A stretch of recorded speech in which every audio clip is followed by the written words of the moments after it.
Assalamualaikum warahmatullahi wabarakatuh.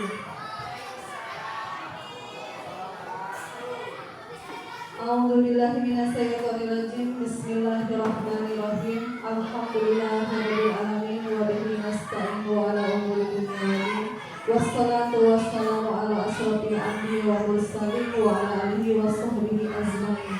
Amma ba'du. Yang terhormat Kepala Sekolah SD Sorongan 1 Bapak Ahmad Sutardi SPD SD, dan yang saya hormati kepada Dewan Guru SD Sorongan 1.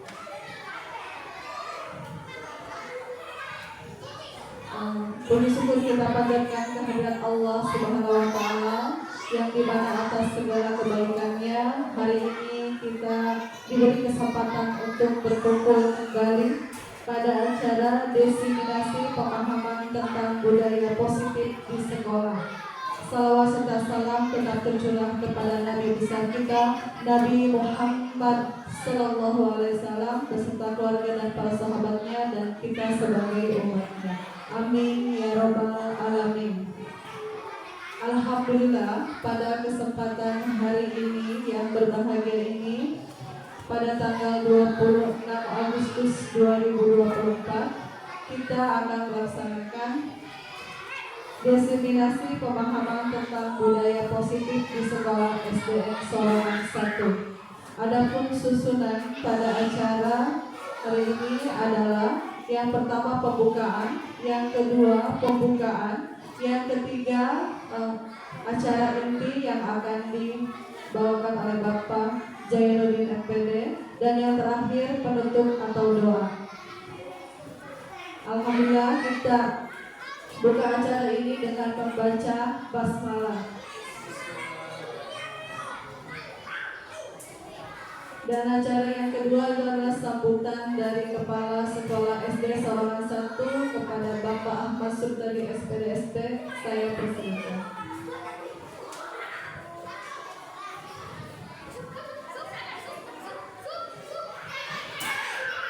Bismillahirrahmanirrahim. Assalamualaikum warahmatullahi wabarakatuh. Alhamdulillah, syukurillah wa alhamdulillah wa barakatuh. Rabbi shrahli sadri wa yassir li amri wa hlul 'uqdatam min lisani yafqahu qawli.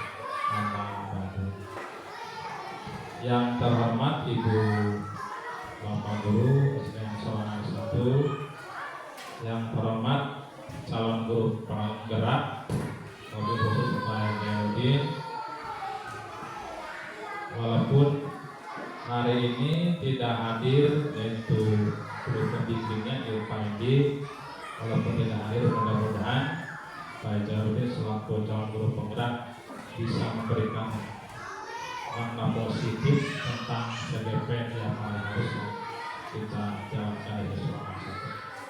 Salawat dan salam mudah-mudahan Allah curahkan bagi kita Nabi besar Muhammad SAW, pada keluarganya, para sahabatnya, termasuk pada kita selaku umatnya sampai akhir zaman. Amin ya Rabbal Alamin.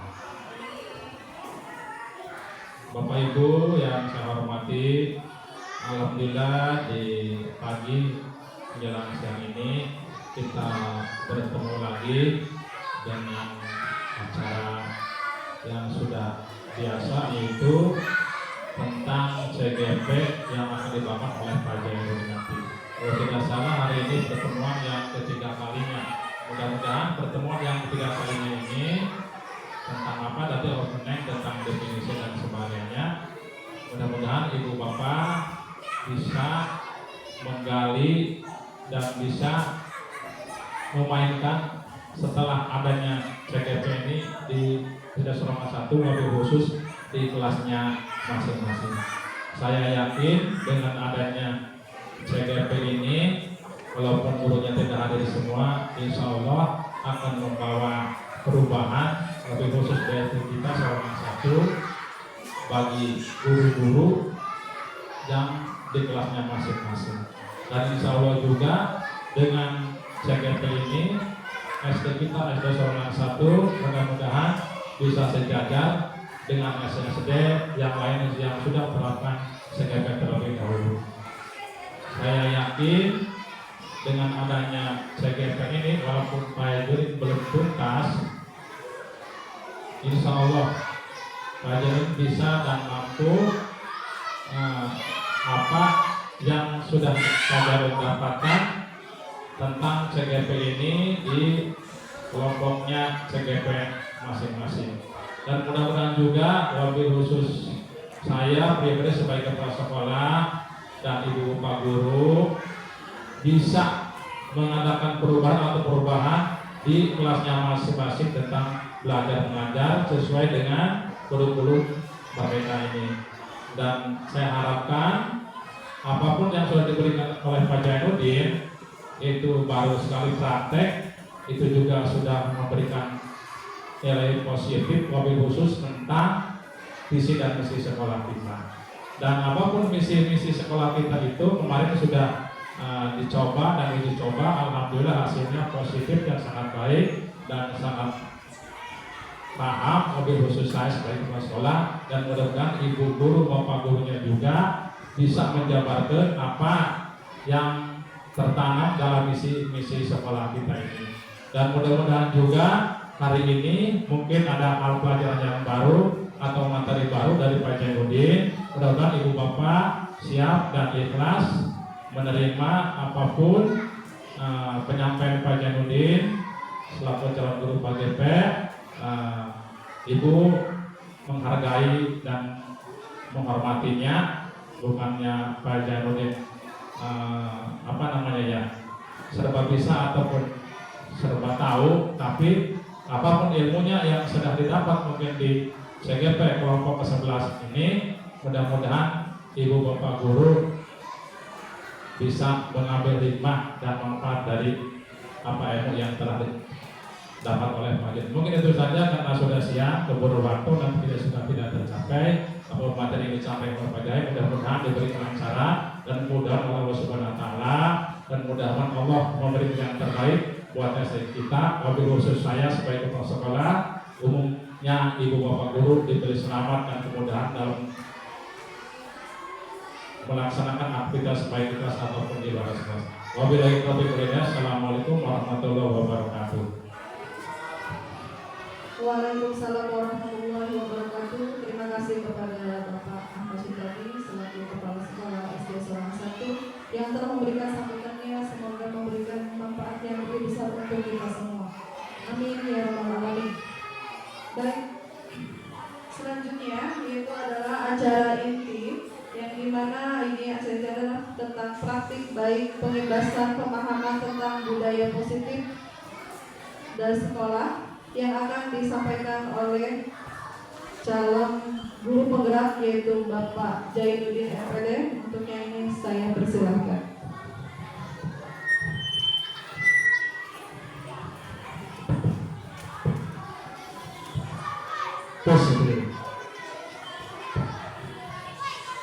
Baiklah, assalamualaikum warahmatullahi wabarakatuh.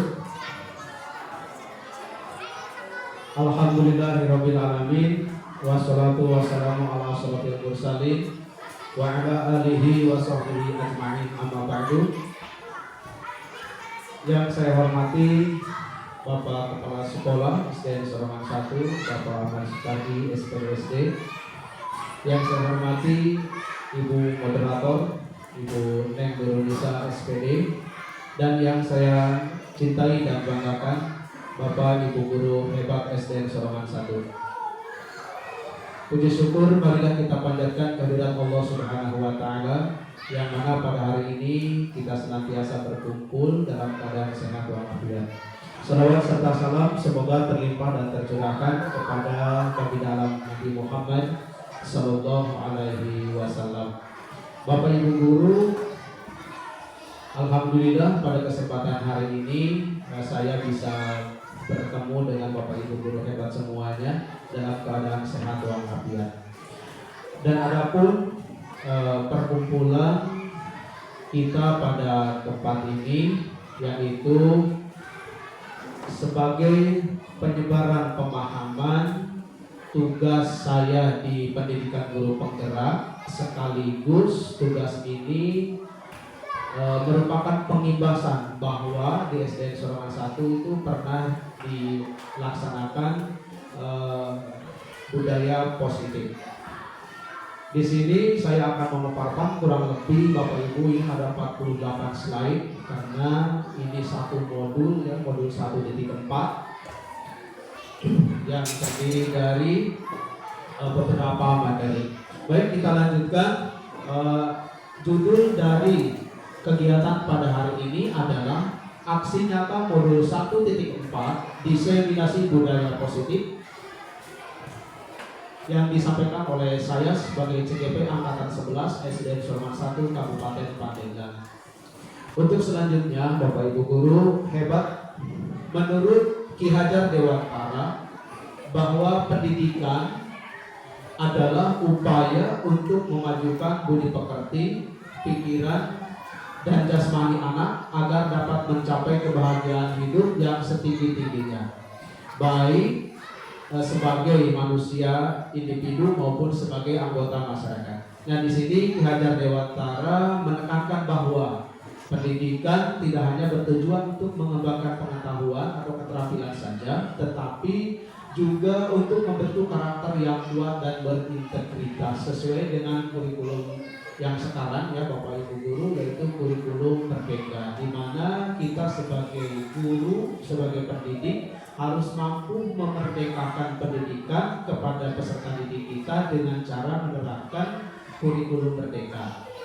Di mana kurikulum merdeka ini salah satu yang bisa kita lakukan yaitu cara pembelajaran yang bervariasi atau dengan cara mempertimbangkan kemampuan peserta didik, karena peserta didik kita di SDN Sorongan 1 yang berjumlah kurang lebih 100 lebih ya, itu karakter, kemampuan, kemudian watak dan lain sebagainya akan bermacam-macam, beragam ya. Kemudian menurut Ki Hajar Dewantara, secara keseluruhan pendidikan adalah proses yang bertujuan untuk membentuk manusia merdeka, mandiri dan bertanggung jawab, serta mampu memberikan kontribusi positif kepada masyarakat dan bangsa. Pendidikan bukan hanya tentang apa yang diajarkan, tetapi juga bagaimana pendidikan tersebut dijalankan dengan hati dan rasa kemanusiaan yang mendalam. Jadi Ki Hajar Dewantara, Bapak Ibu Guru, mengumpamakan bahwa peserta didik kita itu sebagai tanaman dan kita adalah sebagai petaninya, di mana petani di sini mau seperti apa kan siswa kita? Artinya mau diarahkan yang seperti apa? Mau di pupuk yang pupuk seperti apa? Sehingga apapun jenis pupuknya, apapun jenis tindakan yang dilakukan oleh kita agar mampu meningkatkan moral perilaku peserta didik yang lebih baik. Adapun konsep dari modul 1.4 kurang kelihatan ya, ada 6. Yang pertama disiplin positif dan nilai-nilai kebijakan universal. Yang kedua teori motivasi hukuman dan penghargaan, restitusi. Yang ketiga yaitu keyakinan kelas. Yang keempat kebutuhan dasar manusia dan dunia berkualitas. Yang kelima restitusi 5 posisi kontrol. Dan yang terakhir restitusi segitiga, yaitu segitiga restitusi. Dimana nanti ini Bapak Ibu Guru diminta untuk praktek, yang melakukan praktek, yaitu membuat keyakinan kelas di tahapan berikutnya. Kemudian yang selanjutnya adalah perubahan paradigma teori kontrol atau teori pilihan ilusi kontrol. Sebagai pendidik, Bapak Ibu Guru, kita sekarang dituntut untuk mampu mempunyai teori kontrol pada diri kita atau teori pilihan. Yang pertama di sini yang perlu kita miliki yaitu ilusi guru mengontrol murid. Ini pengertian secara umum ya Bapak Ibu Guru, mengontrol dalam segi pembelajaran, kemudian mengontrol dalam segi masalah yang anak-anak hadapi, kemudian mengontrol dalam sikap dan lain sebagainya. Karena kadang anak itu ada dalam satu semester misalkan alfanya mencapai 10 atau 15 itu kan merupakan sebuah masalah bagi kita, tapi bukan dijadikan sebuah masalah. Sebagaimana guru harus mampu mengontrol murid, mungkin mereka itu memiliki masalah di rumahnya, sehingga guru harus bisa mengontrol keadaan murid. Tidak bisa menjudge langsung bahwa siswa itu tidak baik ya, tidak boleh seperti itu. Yang kedua, bahwa ilusi kritik dan membuat orang merasa bersalah dapat menguatkan karakter.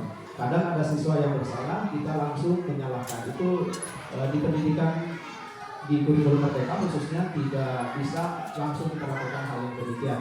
Tapi kita harus melakukan observasi, kemudian identifikasi, kemudian kita menggali permasalahan yang dialami oleh peserta didik kita. Yang ketiga, ilusi bahwa semua penguatan positif, efektif, dan bermanfaat. Yang keempat, ilusi bahwa orang dewasa memiliki hak untuk memaksa. Karena anak-anak kita ya Bapak Ibu tidak semuanya baik atau tidak semuanya bersifat positif. Kadang ada anak yang kita sudah melakukan perlakuan ini tetapi dia tidak mau mengikuti. Maka sebagai guru kita harus memiliki teori kontrol pilihan lain. Hal yang seperti apa yang kita lakukan nanti dibahas di slide berikutnya.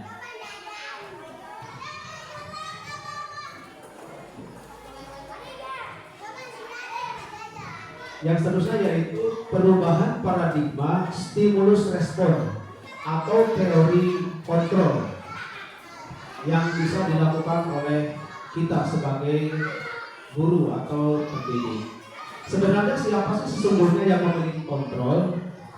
Di sini ada dua kolom ya Bapak Ibu. Ya, kolom pertama stimulus respon, yang kedua teori kontrol pilihan.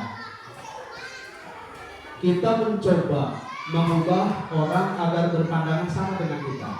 Kadang kita memiliki pendapat yang demikian ya Bapak Ibu, agar orang itu sama dengan kita. Kadang kita memiliki pendapat seperti itu. Maka teori kontrol yang kita pilih yaitu tentu kita akan berusaha memahami pandangan orang lain tentang dunianya mereka. Berarti kita kalau ingin orang tersebut seperti kita yang ke arah positif misalkan, maka kita harus mencoba dulu masuk ke dunianya mereka. Apa yang mereka inginkan, apa yang mereka butuhkan, sehingga mereka bisa mengikuti kontrol yang kita lakukan. Yang kedua, perilaku buruk dilihat sebagai suatu kesalahan, stimulus responan. Teori kontrolnya yaitu semua perilaku memiliki tujuan, baik itu tujuan yang buruk maupun yang baik. Semuanya memiliki tujuan. Nah, kita sebagai guru harus mampu mengontrol perilaku-perilaku yang dilakukan oleh anak didik kita, ya baik itu yang buruk maupun yang baik. Yang baik kita berarti berusaha minimal kita mempertahankan, maksimalnya kita membuat perubahan yang lebih baik. Kemudian kalau sifatnya negatif, setidaknya kita tidak menambah kenegatifan tersebut. Yang lebih bagusnya kita berubah dari negatif menjadi yang lebih baik. Kemudian untuk yang selanjutnya yaitu stimulus responnya, saya bisa mengontrol orang lain. Teori kontrolnya, teori pilihannya, Anda tidak bisa mengontrol orang lain karena biasanya masing-masing manusia itu memiliki rahasia tersendiri ya. Secara mendalam kita tidak bisa mengontrol hakikat manusia itu sendiri. Yang terakhir, pemaksaan ada pada saat bujukan gagal. Teori kontrolnya yaitu kolaborasi dan konsensus menciptakan pilihan-pilihan baru. Ketika ada seseorang melakukan hal yang negatif, misalkan siswa atau teman kita, atau boleh dikatakan tindakan yang gagal, maka kita harus mampu berkolaborasi atau menciptakan pilihan-pilihan baru bagaimana merubah paradigma orang tersebut menjadi ke arah yang lebih baik. Yang terakhir, model berpikir menang atau kalah. Teori kontrol yang dilakukan yaitu model berpikir menang-menangan. Kemudian Di slide berikutnya, apakah makna disiplin? Tentu Bapak Ibu guru tidak asing lagi ya ketika mendengar kata ini. Apa sih disiplin itu gitu ya? Kamu harus disiplin gitu. Jadi guru harus disiplin gitu. Anak-anak harus disiplin. Sebenarnya disiplin sendiri itu apa? Disiplin kita lihat di sini ya, berasal dari bahasa Latin disiplina yang artinya belajar. Jadi mutlaki makna kalau orang belajar itu sudah disiplin sebenarnya secara maknanya. Adapun makna asal dari kata ini yaitu berkonotasi dengan disiplin diri dari murid-murid Socrates dan Plato. Kemudian yang ketiga makna disiplin yaitu disiplin diri membuat orang menggali potensinya menuju sebuah tujuan apa yang dia hargai. Itu juga makna disiplin. Ketika kita menghargai pendapat orang lain, baik itu pendapat yang kurang baik atau pendapat yang baik, itu kita telah melakukan disiplin pada diri kita. Kemudian yang selanjutnya, dalam budaya kita, makna kata disiplin telah berubah menjadi sesuatu yang dilakukan seseorang pada orang lain untuk mendapatkan kepatuhan. Jadi kalau siswa kita patuh terhadap apa yang diperintahkan oleh kita, namanya ya, kita memberikan tugas rumah kepada peserta didik kita. Kemudian peserta didik kita melakukannya, berarti peserta didik tersebut bisa dikatakan sebagai siswa yang disiplin, sudah patuh ya. Kemudian kecenderungan umum adalah menghubungkan kata disiplin dengan ketidaknyamanan, bukan dengan apa yang kita hargai atau pencapaian suatu tujuan yang mulia.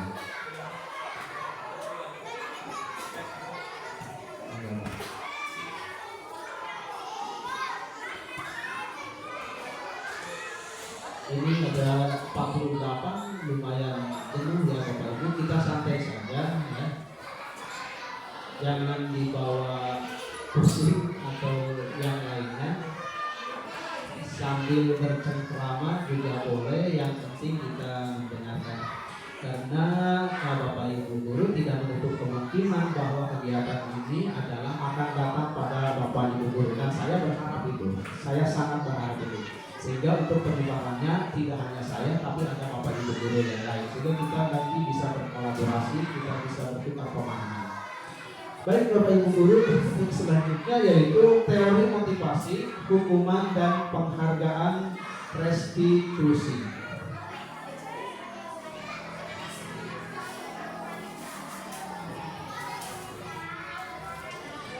Baik, teori motivasi perilaku manusia.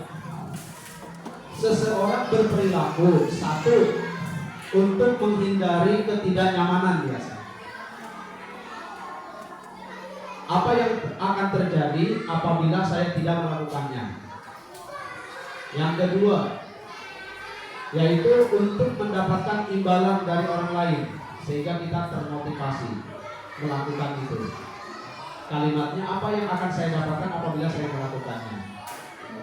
Yang ketiga, untuk menghargai diri sendiri, saya akan menjadi orang yang seperti apa bila saya melakukannya. Bapak Ibu guru, dari tiga teori motivasi ini, yang kita harapkan sebagai guru, sebagai pendidik, yaitu motivasi internal, motivasi eksternal, dan motivasi eksternal ini sifatnya hanya sementara, sehingga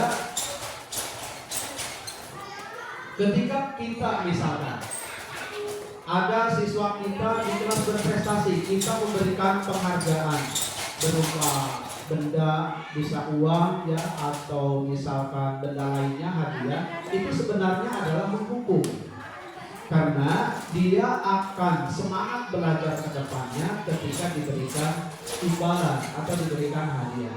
Sehingga ini masuknya ke motivasi eksternal. Yang kita harapkan yaitu motivasi internal yang benar-benar timbul dari diri peserta didik kita. Baik itu melaksanakan tugas, tiket misalkan. Kadang kita kan kalau tiket anak itu harus disuruh-suruh gitu ya. Kamu tiket misalkan. Itu kenapa? Karena mereka itu kurang tertanam motivasi internalnya. Nah, bagaimana kita sebagai guru memberikan motivasi internal pada peserta didik kita sehingga pada saat untuk melakukan kegiatan kita tidak harus mundur-mundur. Kadang ada siswa loh, aktifnya ketika ada guru, ketika tidak ada guru, ayo kacau lagi. Benar kan Bapak Ibu ya? Ya, betul sekali. Karena di kelas saya juga tidak ada seperti itu. Makanya kita tekankan bagaimana agar siswa kita itu memiliki motivasi internal. Nanti pembahasannya di slide berikutnya. Kita lewat saja. Oke, sekarang didukung oleh penghargaan. Yang tadi saya katakan ketika siswa kita ada yang berprestasi kita berikan hadiah. Sebenarnya boleh-boleh saja ya Bapak Ibu, sah-sah saja, tidak masalah. Cuma kalau kita berbicara teori itu masuknya ke teori eksternal. Untuk masalah atau tidaknya silakan saja, nggak apa-apa ya. Didukung oleh penghargaan. Bahwa penghargaan itu berlaku sama dengan hukuman sebenarnya. Dalam arti meminta, membujuk seseorang melakukan sesuatu. Siswa itu bisa disiplin yang karena kita memberikan imbalan. Ketika tidak diberikan imbalan, siswa menjadi tidak disiplin. Nah itu motivasi eksternal. Menurut sifatnya, dihukum oleh penghargaan memberikan hadiah itu, pengaruh yang didapatkan oleh peserta didik itu jangka pendek, hanya sekedar saat itu saja. Ya. Yang kedua, penghargaan itu sifatnya menghukum. Tadi sudah dijelaskan ya. Yang ketiga, penghargaan mengurangi ketepatan. Artinya ketika kita misalkan ada siswa yang harus mengumpulkan PR hari Senin umpamanya. Ketika diberikan hadiah, betul dia mengumpulkannya hari Senin. Ketika tidak diberikan hadiah, dikumpulkannya hari Rabu umpamanya. Itu di situ ada mengurangi ketepatan. Yang selanjutnya yaitu penghargaan tidak efektif. Di mana tidak efektifnya? Yaitu tadi karena penghargaan itu hanya sifatnya sementara.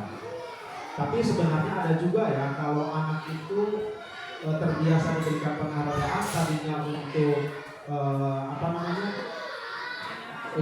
motivasi, tapi karena dia terbiasa jadinya timbul motivasi intrik. Ada juga yang seperti itu. Jadi tergantung dia karakter anak itu. Ada yang perlu pembiasaan dulu ya, yang selanjutnya tanpa ada pembiasaan dia bisa melakukannya. Yang seterusnya yaitu penghargaan merusak hubungan. Kita sering mendengar di zaman sekarang ya, ini lebih umum sifatnya. Ketika misalkan seseorang mau masuk menjadi PNS misalkan, memberikan uang imbalan sekian juta misalkan, sedangkan orang yang benar-benar lulus umpamanya tidak memberi apa-apa, tidak diluluskan, itu kan merusak hubungan itu.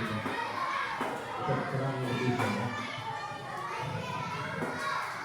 Kemudian ada juga dihukum oleh penghargaan yang selanjutnya, yaitu penghargaan menurunkan kualitas. Betul, penghargaan ini bisa menurunkan kualitas. Dimana kadang seseorang ya, jangan jauh-jauh kita temanya atau ruangnya peserta didik kita saja. Ketika siswa diberikan penghargaan, dia biasanya mengerjakan tugasnya dengan serius, gitu kan. Kemudian dengan sungguh-sungguh, kemudian dengan teliti. Ketika tidak memberikan penghargaan, dia semaunya. Kemudian yang seterusnya yaitu penghargaan mematikan kreativitas. Masih identik dengan yang tadi. Ketika dipantau diberikan penghargaan yang kreatif, ketika ditinggalkan tidak diberikan penghargaan, maka kreativitasnya menurun atau hilang. Yang terakhir, penghargaan mengurangi motivasi intrinsik. Betul sekali. Kalau peserta didik itu misalkan sebenarnya dia sudah punya motivasi intrinsik, karena kita terbiasa diberikan motivasi ekstrinsik berupa penghargaan, ya, dia menjadi berkurang motivasi intrinsik. Bisa jadi. Nah, adapun untuk penghargaan, ya Bapak Ibu, untuk penghargaan itu tidak mesti sifatnya material, bisa juga dengan ucapan, misalkan, iya, it is good misalnya, itu adalah hasil yang baik sekali misalkan, itu juga bisa ya. Oh, kamu hebat sekali bisa melakukan ini misalkan, itu juga penghargaan.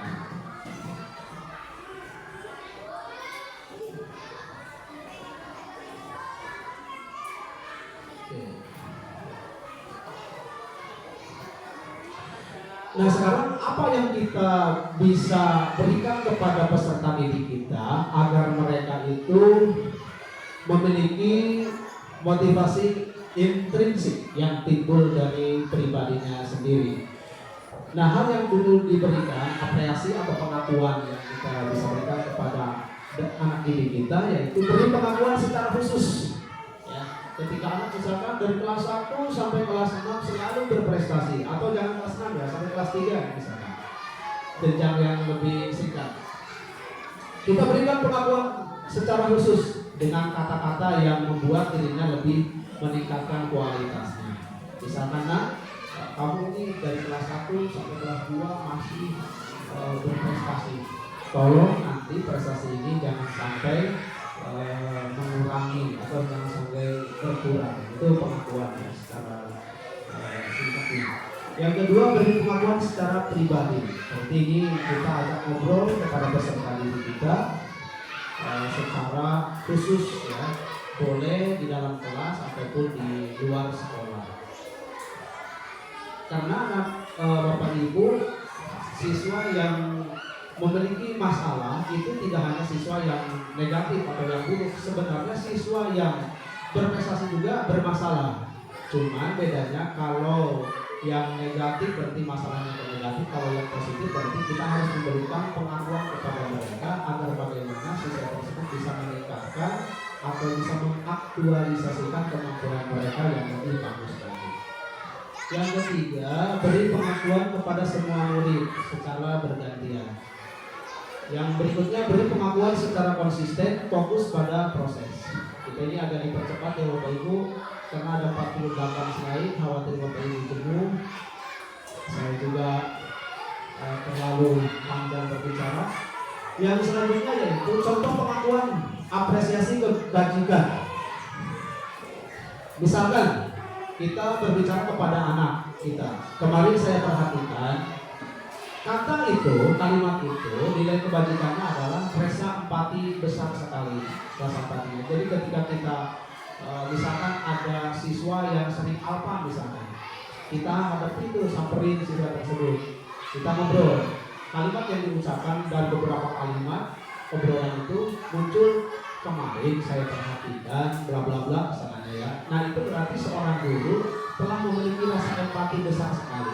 Jadi tidak seperti ini, ada siswa udah alpanya banyak, alpa banget. Kemarin alpa. Kemarin alpa. Sebenarnya sah-sah saja karena tadi kita berbicara pribadi orang beda-beda. Dilembutin, ada yang nurut, ada yang tidak nurut dilembutin gitu ya. Tergantung ya. Mau yang mana yang kita terapkan, yang penting dapat merubah sifat siswa itu. Kemudian situasinya biasanya pada saat menolong murid ya atau yang lainnya. Kemudian yang berikutnya, pengakuan seorang guru kepada orang lain, kepada siswa. Saya menghargai, berarti seorang guru itu sudah memiliki kepedulian terhadap orang lain. Biasanya situasi ini ada pada saat membantu teman ya, mengerjakan tugas kelompok. Kemudian yang terakhir, terima kasih. Itu merupakan nilai kebajikannya adalah rasa tanggung jawab.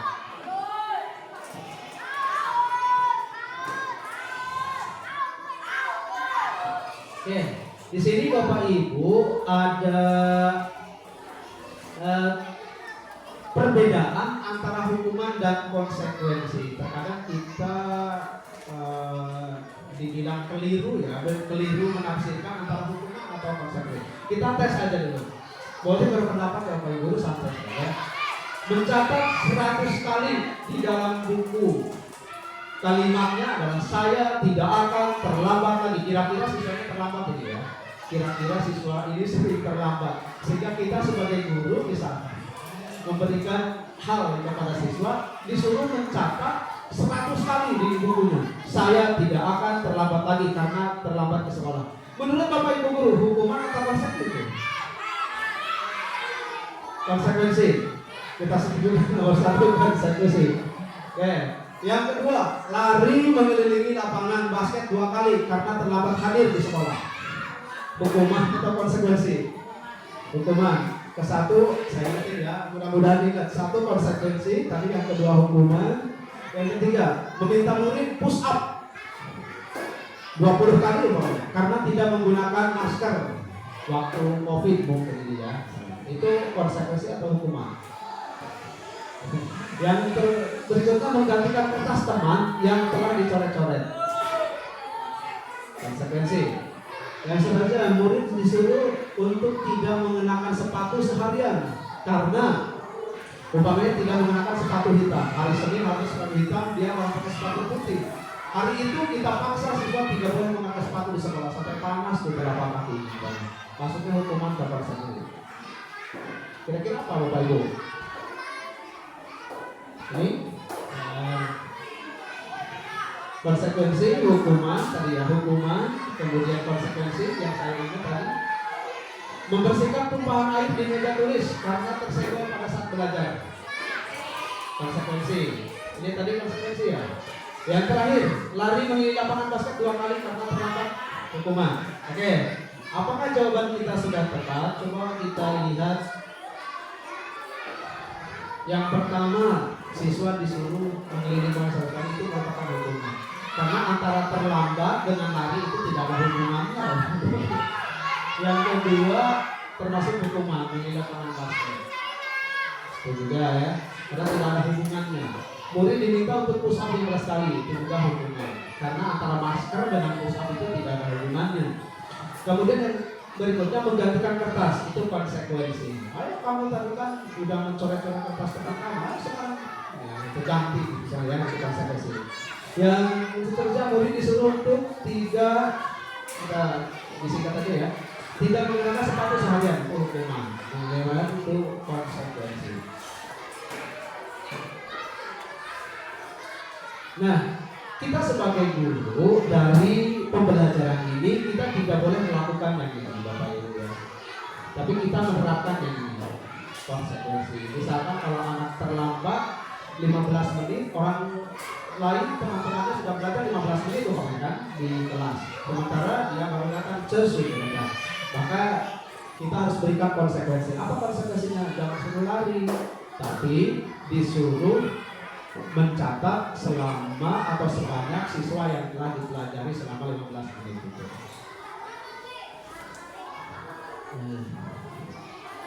Sudah ada belum di 1 jam? Percepat. Perbedaan hukuman dan konsekuensi. Biasanya hukuman itu sifatnya menyakitkan ya. Kalau konsekuensi itu harus terjadi pada diri siswa. Kalau dia merobek kertas temannya, maka dia harus menggantikan berarti kertas robek tersebut. Kemudian yang kedua, hukuman itu membuat anak sakit biasanya. Membuat anak sakit. Anak didik kita di usia SD, apalagi Bapak Ibu usia SD itu 7 sampai 12 tahun itu ingatannya sangat tajam sekali. Sehingga kita misalkan ada siswa, ini Pak Polisi komputer.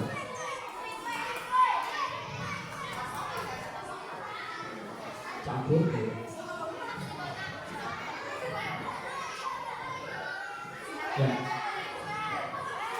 Jadi ingatannya sangat tajam sekali. Sehingga kalau kita melakukan hal yang mereka tidak suka, nanti sampai dewasa biasanya masih ingat itu. Masih ingat.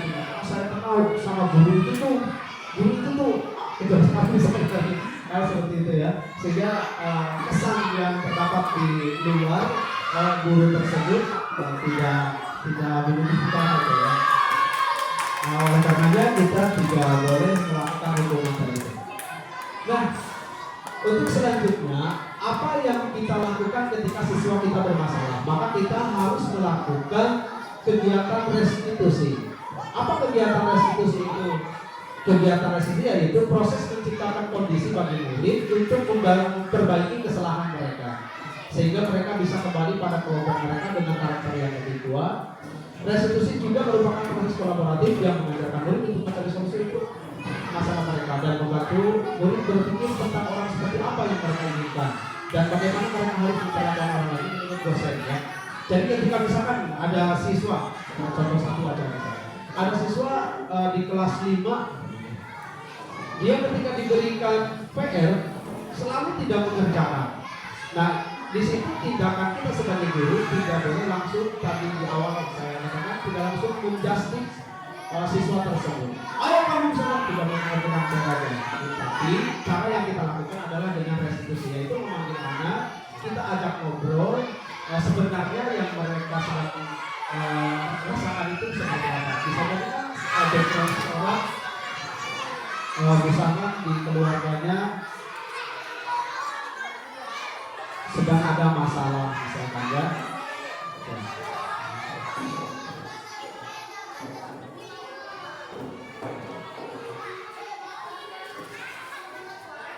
Nah sekarang sebagai seorang guru, bagaimana kita mengubah paradigma kita? Itu identitas gagal biasanya awalnya adalah hukuman. Karena dengan melakukan hukuman tersebut, siswa akan berpikir lebih keras biasanya, dan akan timbul rasa dendam biasanya. Dan sekarang banyak terjadi guru dicelakakan oleh siswanya, atau ditabrak misalnya, atau diperlakukan yang tidak hormat oleh siswanya sendiri. Bisa jadi itu adalah karena ulah seorang guru yang memberikan hukuman kepada siswa. Apalagi kalau siswa SMA ya, ketika kita memperlakukan mereka tidak senang menurut hati mereka, maka mereka bisa jadi melakukan hal yang mereka inginkan. Kemudian bagaimana kita mengubah paradigma kita dari identitas gagal menjadi kita sukses? Nah, hal yang perlu kita lakukan yaitu kita memberikan konsekuensi kepada peserta didik kita. Kemudian yang kedua yaitu restitusi, menggali masalah apa sih sebenarnya yang mereka sedang hadapi sehingga jarang masuk ke sekolah. Masalah apa sih sebenarnya yang dihadapi oleh siswa sehingga dia tidak mau memakai pakaian seragam, gitu ya.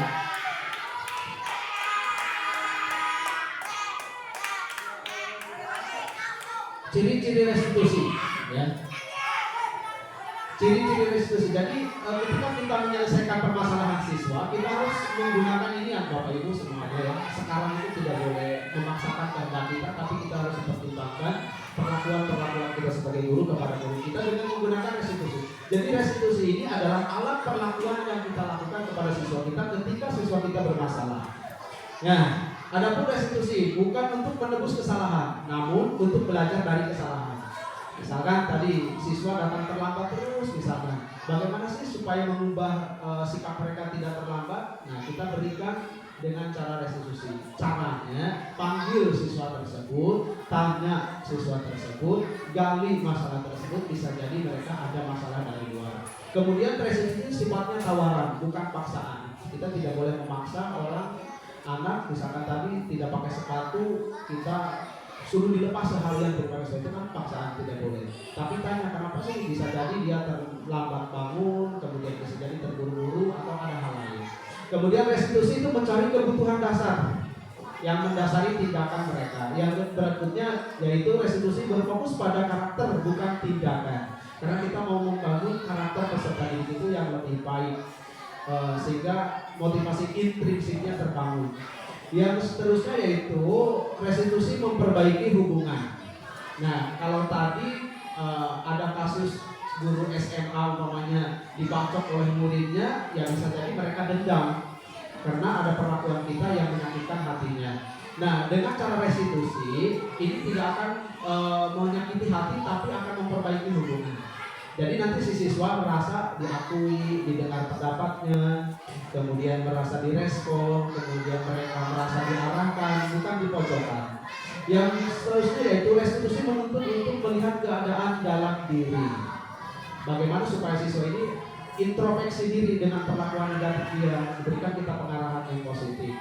Kemudian restitusi diri adalah cara yang paling baik ya, yang kita lakukan sebagai pendidik kepada anak didik kita.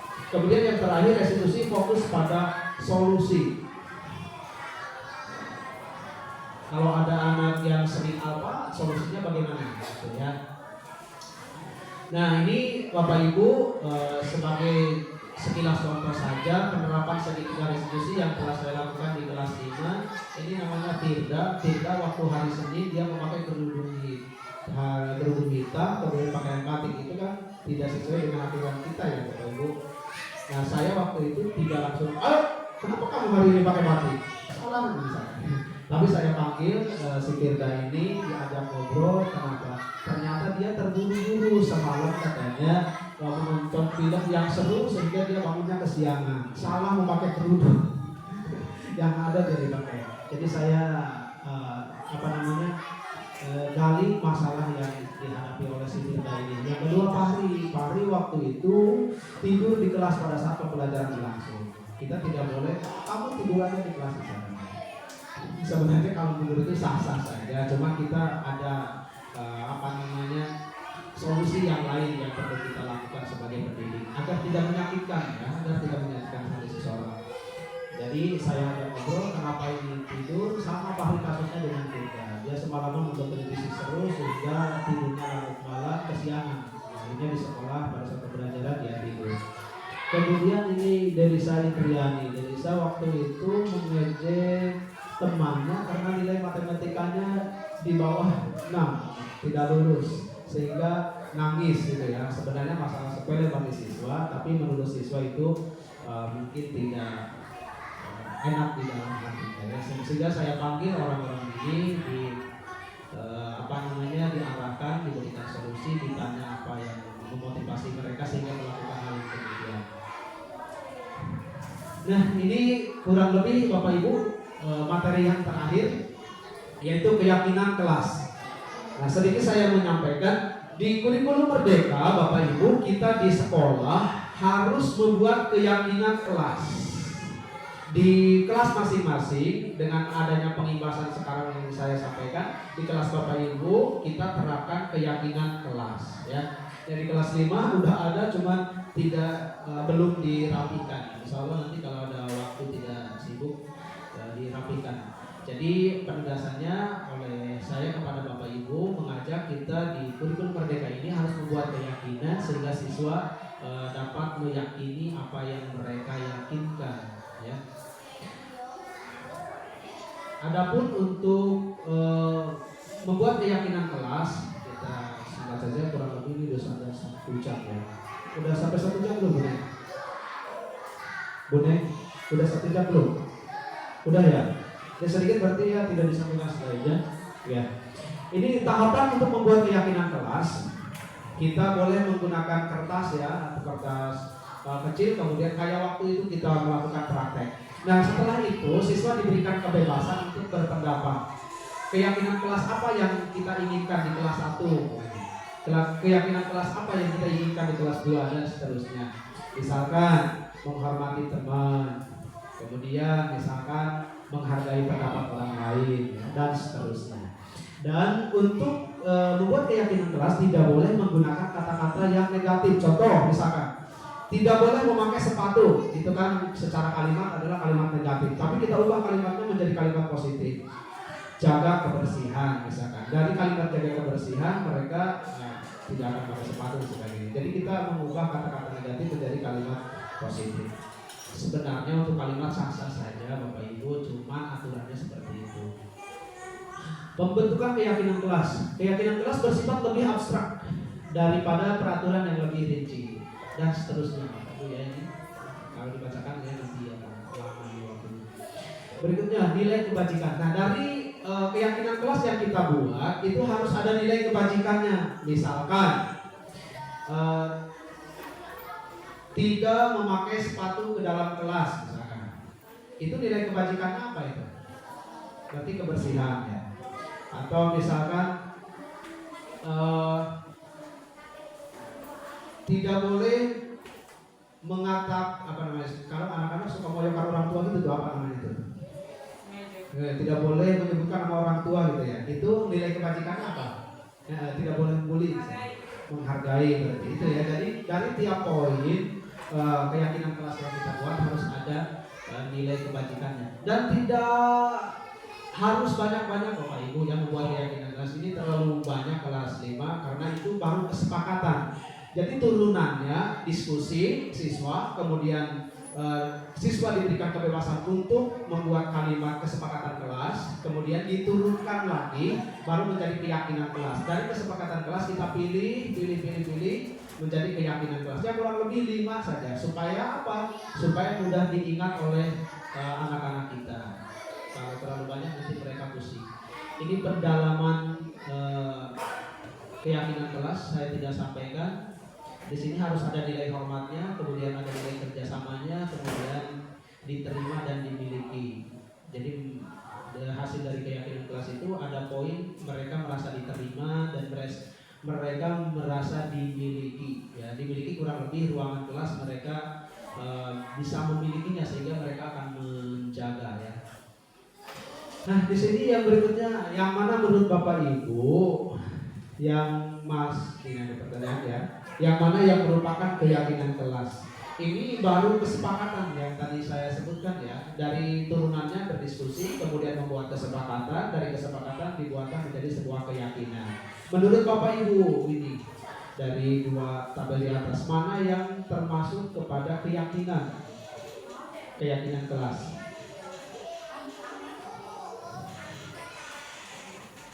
Datang tepat waktu mengucapkan salam. Kedua, menjaga kebersihan sekolah. Berdoa sebelum dan sesudah kegiatan, aktif dalam pembelajaran, tertib. Kami guru dan murid yang saling menyayangi, kami murid yang semangat belajar, dan kami murid yang peduli dengan lingkungan.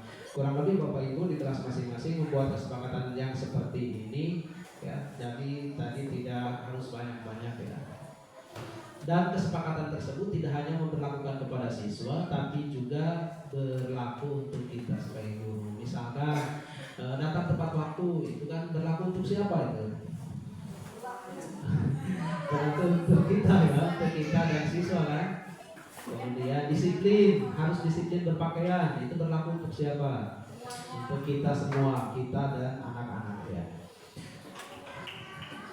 Ini masih kegiatan pendalaman, saya lewat saja. Ada yang selanjutnya kayak yang tadi, peraturan. Dari peraturan kita ubah. Kalau dulu namanya peraturan ya Bapak Ibu, kalau sekarang lebih ke keyakinan kelas, sebenarnya sama saja ya, biasa. Selalu kembalikan buku ke tempatnya. Kalau dibuat keyakinan kelas itu harusnya seperti apa ya Bapak Ibu? Nah itulah kurang lebih. Yang kedua, dilarang mengganggu orang lain. Kita langsung aja ke jawabannya ini. Hadir sekolah 15 menit sebelum pembelajaran dimulai. Dilarang melakukan kekerasan, dilarang menggunakan narkoba, bergantian menunggu giliran, gunakan masker, dan sebagainya. Kita langsung ke jawabannya saja. Selalu kembalikan buku ke tempatnya. Keyakinan kelasnya yaitu tanggung jawab. Berarti tanggung jawab. Sepakat itu oleh siswa, tanggung jawab yang pertama. Tanggung jawab nanti sifatnya universal ya, kemana-mana. Tanggung jawab dalam melakukan penggembalian benda, kemudian tugas dan sebagainya. Yang kedua, dilarang mengganggu orang lain. Itu keyakinan kelasnya yaitu menghormati orang lain. Kan di sini ada katanya dilarang, Bapak Ibu ya. Tadi saya katakan kalau dilarang, kemudian ini termasuk kalimat negatif sehingga kita ubah kalimatnya menjadi kalimat positif supaya menjadi keyakinan kelas, menjadi menghormati orang lain. Hadir di sekolah 15 menit sebelum pembelajaran dimulai. Keyakinannya menjadi menghormati orang lain dan berkomitmen. Oke. Nah ini tadi saya mau mempraktekkan untuk membuat keyakinan kelas, tapi Bapak Ibu guru hebat pasti sudah ada bayangan membuat keyakinan kelas. Pertama tentu kita berdiskusi, menyampaikan pengarahan dulu kepada siswa, kemudian siswa diskusi, suruh membuat kalimat secara terbuka, terserah maunya mereka bagaimana. Setelah dibuat kemudian pasang di depannya kayak kita waktu pertemuan yang pertama. Kemudian setelah itu kita sepakati menjadi keyakinan kelas. Ini keyakinan kelas yang sudah dilaksanakan oleh kelas 5. Yang pertama kita mengadakan pemahaman dulu tentang pentingnya keyakinan kelas, kemudian siswa diminta pendapatnya, kemudian ini masih permintaan pendapat kepada siswa, kemudian siswa disuruh memasangkan hasil pendapat mereka. Kalau memang sudah disepakati, disuruh ditandatangani oleh perwakilan siswa dan ditandatangani oleh Bapak Ibu.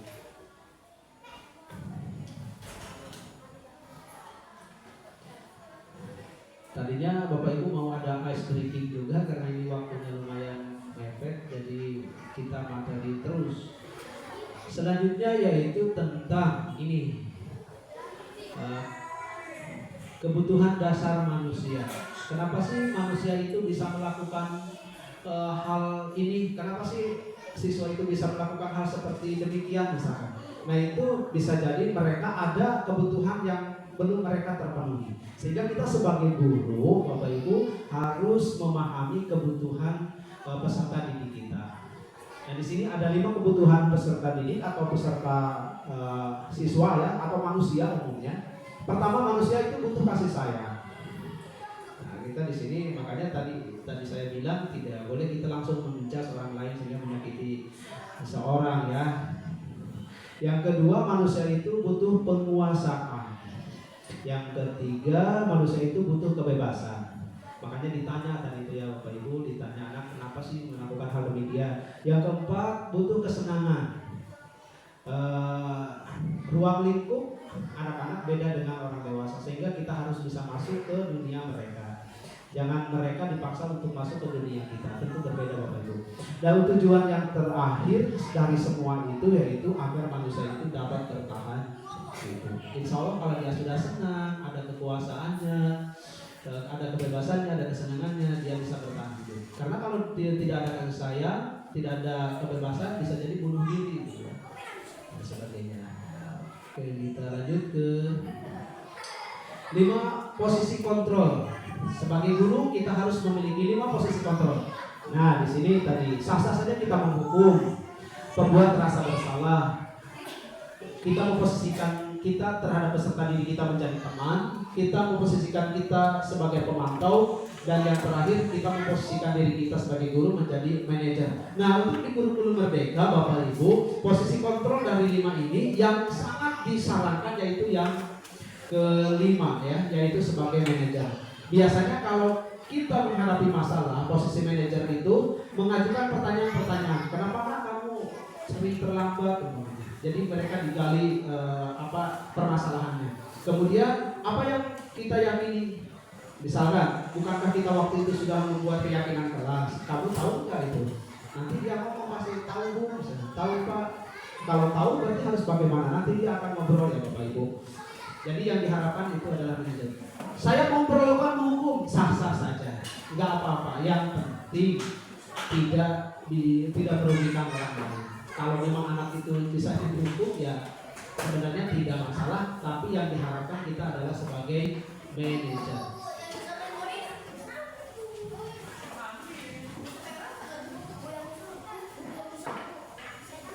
Yang terakhir yaitu segitiga restitusi.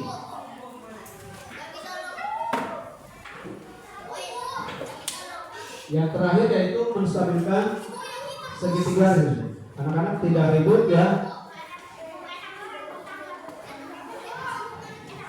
Nah, dalam kasus permasalahan di sekolah, kita sebagai guru harus mampu mengubah paradigma kita yang awalnya kita se-egois itukah kita menghadapi siswa kita. Nah, kita bagaimana caranya solusi yang tepat untuk solusi permasalahan itu kita gunakan segitiga restitusi. Di mana segitiga restitusi itu yang pertama kita menstabilkan identitas. Apa yang kita lakukan atau yang kita tanyakan ini? Kalimat yang kita tanyakan kepada siswa kita ketika bermasalah di posisi menstabilkan identitas siswa. Berbuat salah itu hal yang manusiawi. Tidak ada manusia yang sempurna kok, misalkan. Kamu juga bisa memperbaiki masalah kamu yang sekarang. Itu jadi lebih ke seperti itu Bapak Ibu. Yang kedua, kita harus mampu memvalidasi kebutuhan siswa. Kalimat-kalimat yang kita ungkapkan kepada siswa ini ada 6 ya, 1, 2, ada 6 kurang lebih di sini. Tapi ini hanya sebagai sampel. Untuk lebih luasnya Bapak Ibu pasti sudah pada tahu ya. Kemudian kita dalam menyelesaikan permasalahan siswa, yang terakhir dalam segitiga restitusi itu ada yang kelewat Bapak Ibu. Yang pertama yaitu validasi kebutuhan, yang kedua menanyakan keyakinan, dan yang kesatu menstabilkan identitas. Secara rinciannya menstabilkan identitas, kalimat yang kita boleh tanyakan kepada siswa ini. Yang kedua validasi kebutuhan, yang ketiga menanyakan keyakinan. Intervensi 30 detik kalau saya lakukan Bapak Ibu ini menyita waktu cukup panjang, kita dilewat saja. Sebenarnya ini harus dilakukan ya, tapi karena waktunya sudah panjang. Nah, kita masuk ke refleksi saja. Refleksi yang pertama, hal baru apa yang mengubah paradigma saya yang saya dapatkan setelah mengikuti pembelajaran diseminasi ini? Boleh Bapak Ibu berpendapat ya, supaya kita dikasih rekamannya ada yang berpendapat.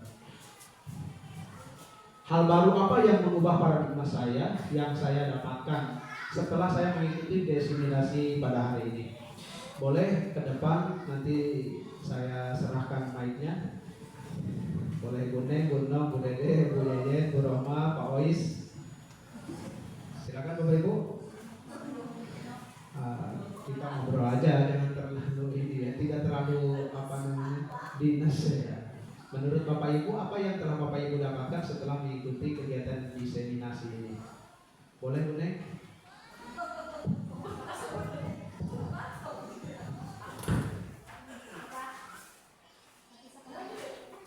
Yang menurut Bu Neng, hal baru yang mengubah paradigma saya yang saya dapatkan. Misalkan yang tadinya saya kenapa Bu? Itu yang tadinya saya Satu aja Bu, satu aja. Biar kita waktunya. baik.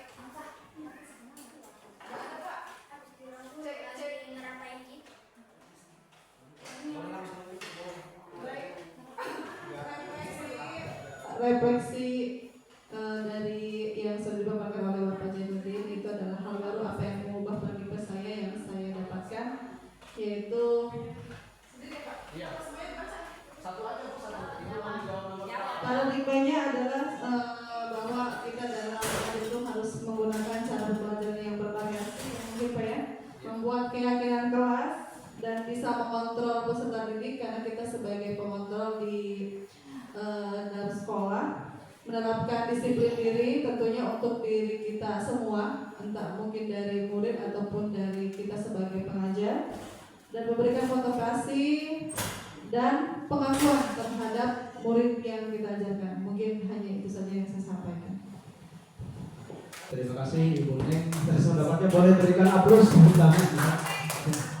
Terima kasih, alhamdulillah berarti sudah banyak yang disimak oleh Bu Neng tadi ya, membuat keyakinan kelas kemudian memanfaatkan sedikit yang khusus. Yang kedua, perasaan apa yang muncul selama mengikuti sesi ini khususnya mengenai makna disiplin dan motivasi intrinsik?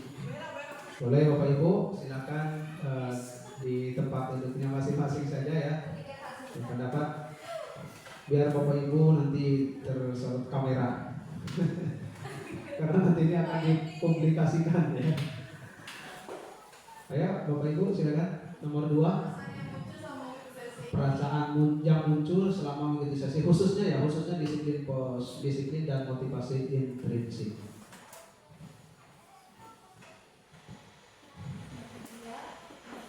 Ya Bapak Ibu, Bu Roma, Pak Olis, Bu Nom.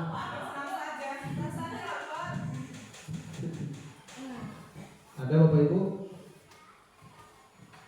Kalau kita di CGP kalau tidak ada dipaksa harus ada ini ya. Karena memang menguras setiap tanggal ada tugasnya dan tugasnya sangat melelahkan. Tapi walaupun demikian kalau sudah ada satu orang ya di sekolah insya Allah bisa membantu. Makanya saya berharap ada Bapak Ibu guru yang lain yang bisa mengikuti CGP ini. Amin. Ayo kita masih kedua ini masih sampai.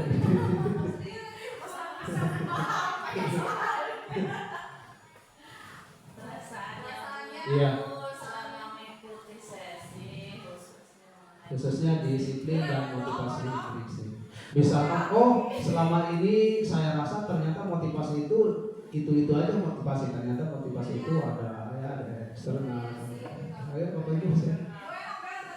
Bu Nama mau liberal mic, ayo Bu Nama, langsung aja ngomong.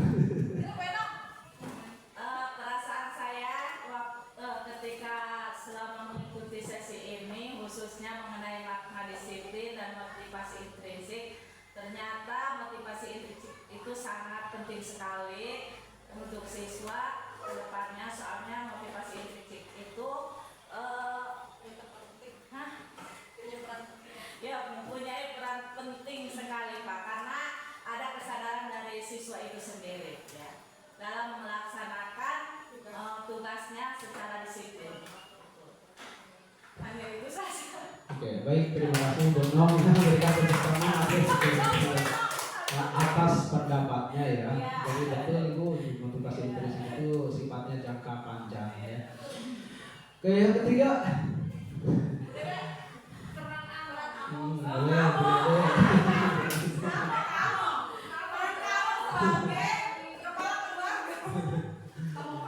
Peran seperti apakah yang telah saya lakukan selama mengikuti modul ini, modul 1.4 yang disampaikan di Destinasi ini?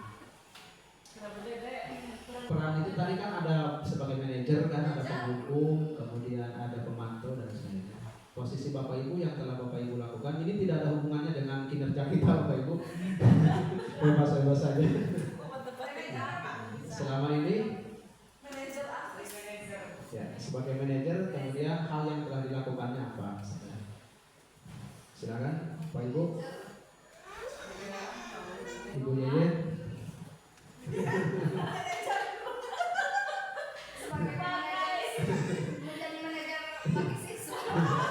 Oke, baik. Kalau tidak ada Bapak Ibu, yang ketiga jadi yang disarankan tadi yaitu sebagai manajer ya, di mana kita menggali permasalahan siswa yang mendalam sehingga mereka di iya. Yang keempat, saya akan menjadi among yang seperti apakah setelah mengikuti modul ini? Ya, mau ketika kita setelah mendengarkan tadi yang disampaikan oleh saya, Bapak Ibu maunya yang mana? Mau sebagai penghukum, manajer, pemantau, atau yang mana? Ya. Ya, semuanya harus mampu, tapi untuk di kurikulum merdeka dan bukan hanya kurikulum merdeka Bapak Ibu, untuk diterapkan kepada siswa itu kita harus sebagai manajer, tidak boleh disesuaikan sebagai penghukum sebenarnya. Dari posisi pengontrol aja. Iya. Boleh, pengontrol boleh, karena sifatnya tidak menyakitkan. Baik Bapak Ibu, terima kasih.